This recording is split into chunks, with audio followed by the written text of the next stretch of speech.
A hipertensão é uma doença que afeta milhões de pessoas no mundo.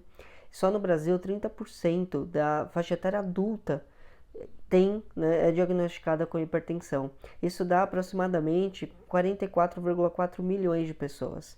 É muita gente. E o que é a hipertensão? Por que as pessoas ficam hipertensas? Por que se desenvolve esse tipo de patologia?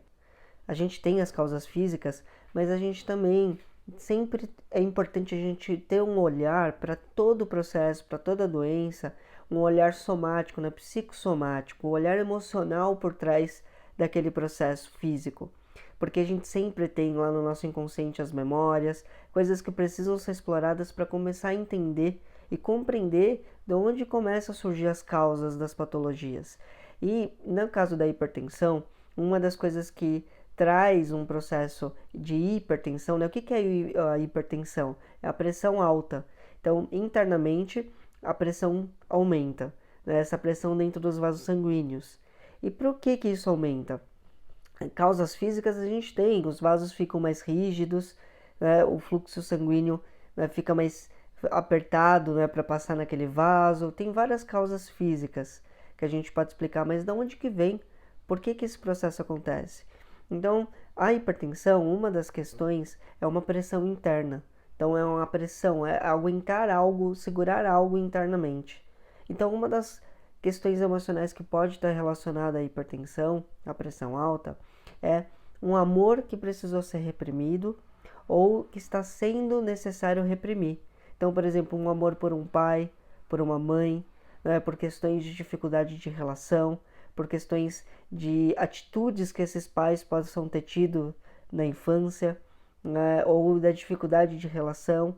Então é uma raiva interna que é gerada por uma falta de um vínculo, ou querer um vínculo, uma aproximação que é difícil ter.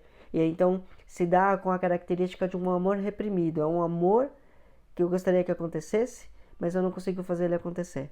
Então, esse normalmente é uma causa de uma pressão interna. E essa pressão interna pode gerar um aumento dessa pressão, né, e causar a hipertensão, por exemplo.